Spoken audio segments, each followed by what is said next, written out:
Welcome to an O'Connor Institute and Civics for Life conversation with Dr. Anthea Hartig. I'm Liam Julian with Civics for Life. Dr. Hartig is the director of the National Museum of American History. Before that, she led the Western Office of the National Trust for Historic Preservation and the California Historical Society. So Great. Welcome. Thank you for spending time with us. Thank you so much for having me. Yeah.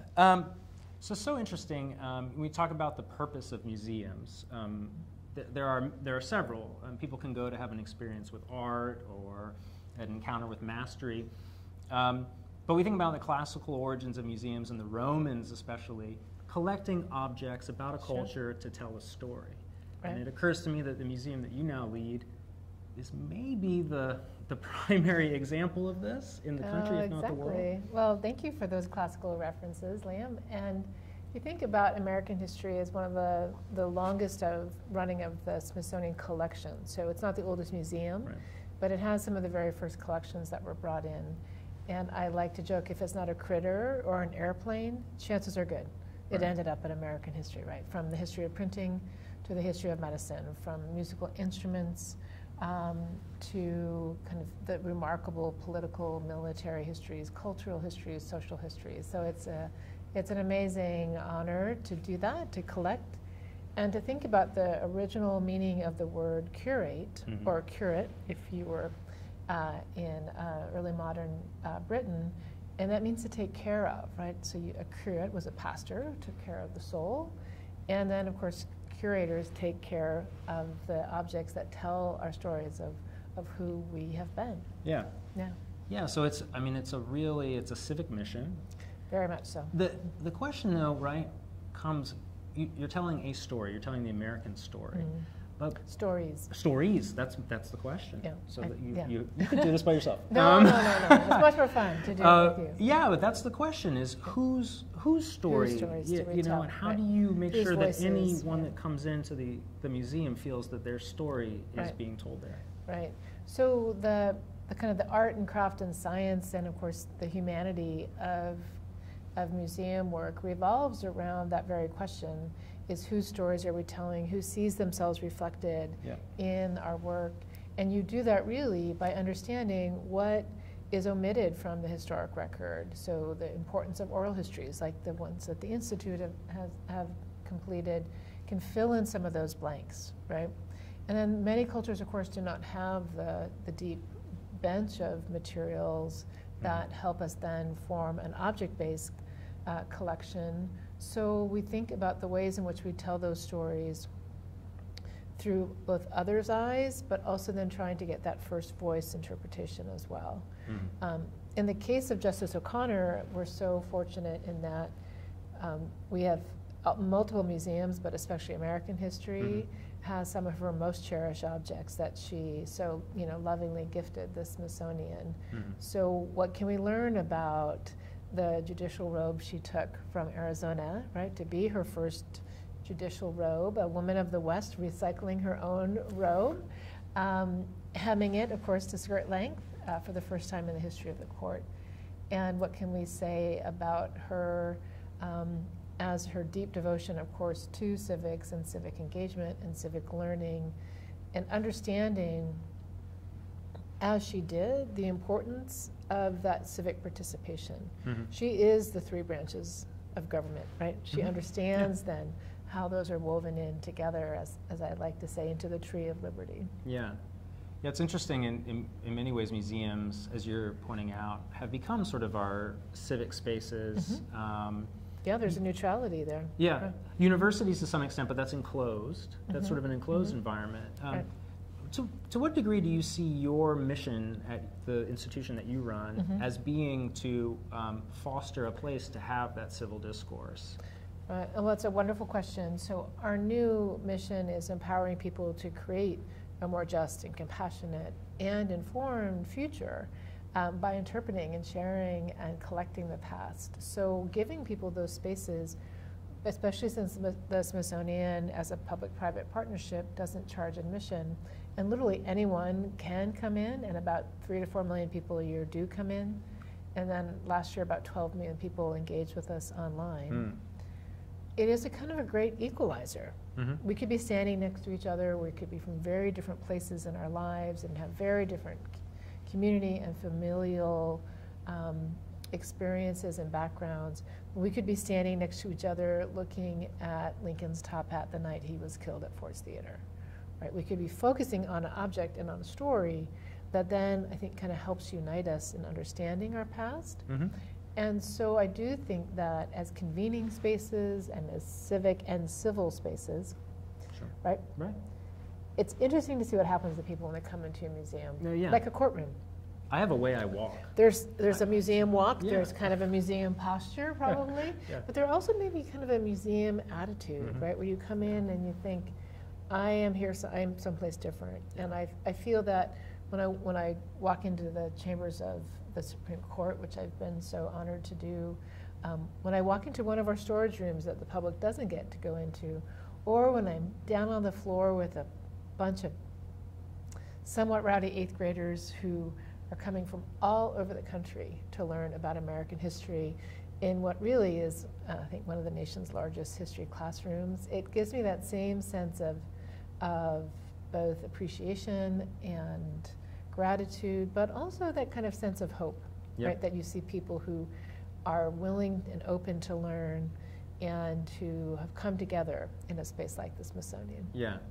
It's so interesting because we're talking about physical things, physical spaces, physical objects.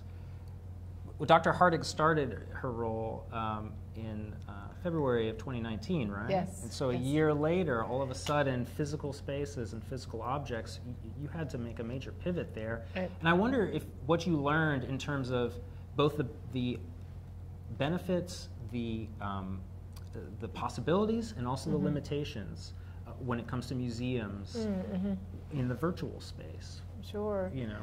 So no one's really prepared to lead through a global pandemic, right? You rely on your instincts and your colleagues and your supporters and your fellow leaders to chart a path forward. And museums are very place-based organizations. So we completely changed the way in which we approached museum curation and historic collecting, and tried to keep people safe, right? And then tried to document things as they were happening, rather. And so I like to say, to use that 19th century or 18th century metaphor, that I think all of us who lived through, especially 2020, but also into 2021 and 2022, but let's just take that first year. It felt like we were in the grist mill of history, like we could kind of feel history happening. And so I like to say that we document the grist and the mill equipment, right? So that you try to get a sense of the totality of what we were experiencing as Americans, and of course joined globally in a pathogenic way, but also I think in a global community. So it challenged the very way in which we work, and we relied in a way more on people's trust. It's like, will you save that for us? Will you save that mask? Will you save that, the first vial of the vaccine that was given? Will you kind of hold that?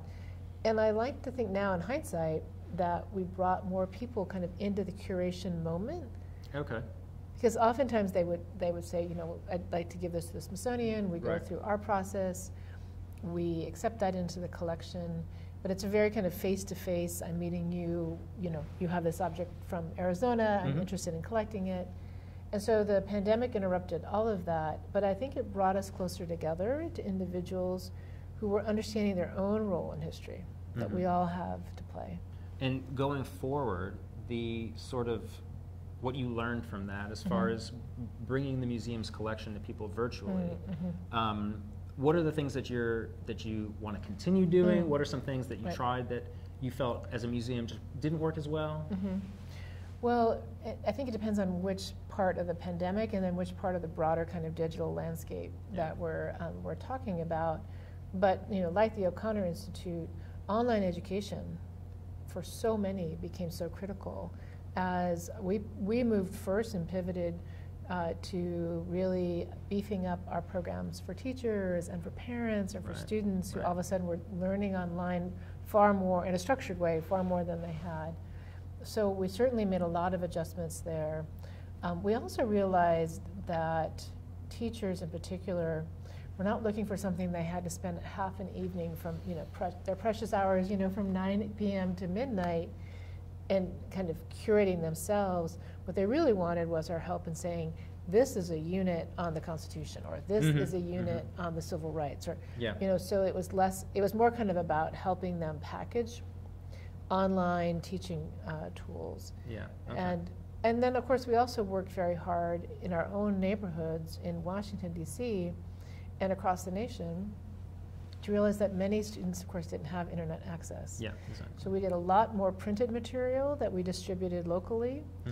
We had shared pickup points that teachers could come in the DC public schools to pick up, and private schools as well. And so we learned a lot about, how the discrepancies of our society, of course, then were reflected in access to education. Yeah, yeah, that's so interesting. The museum, as a civic and civil space, is sort of, there's a tension in the sense that it wants to be relevant, but yet it wants to also, I think, have a certain remove from whatever is happening immediately in society. Right, that's a big challenge. Because it wants us to have a perspective on that's historical. Right. So how do you navigate that? It's a wonderful question, right? Especially now when a lot of the conversation is about presentism, right? About how we judge the past through the lenses of the present.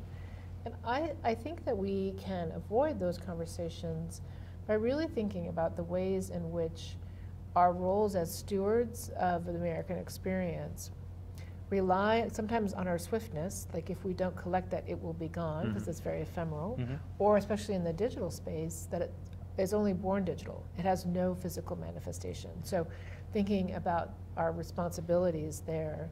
But then also having that, both kind of the courage and the caution to think, when do we cross those lines, right, into going against our core mission, right, of that empowerment, right, focusing on the audience, focusing on the people, instead of focusing on ourselves. And that's a challenge, because historians and curators, love to talk about their own scholarship and their own interpretations, and we rely on that, but it's mediated through objects, and then really, I think, produced and created with respect for the communities that we're working with, and that we're documenting, right? And really kind of honoring the fact that we're kind of in this for the long game, right? Yeah, yeah. Right? We know that if we don't collect that 20, 50, 100 years, 250 years from now, that the nation's kind of collective memory will be poorer for it. Yeah, yeah, that's so interesting.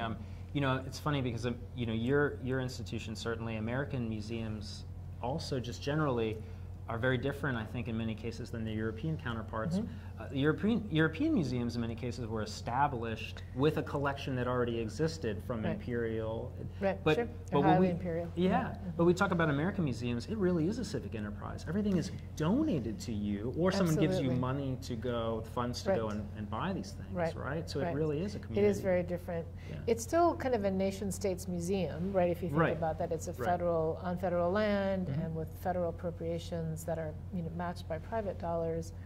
But I think you're right. There's that kind of remarkable gift that the bastard son of an English lord, James Smithsonian, decided that if his only heir died, that he would give his fortune to the very young United States. I mean, the United States was kind of barely crawling in the 1830s. And he had never visited the United States, is that right? Never been. But That's he believed that, I think he believed that if he had been born in the colonies, or then the young republic, that he would have been treated differently. Yeah.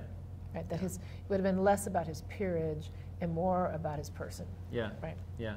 And less about his birth status, and more about his capacities. And so. Yeah. Yeah. And then thinking of that gift and really creating an institution that's devoted to the increase and diffusion of knowledge is a wonderful touchstone.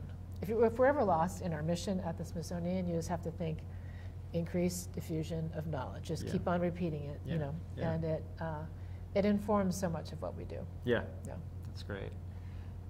Dr. Hartig, thank you so much for spending some time with us. This has been great. Thanks to the Institute, and one of the women I admire the most in the entire span of United States history, Justice Sandra Day O'Connor. Yeah. Thanks. Yeah. Welcome. Thank you.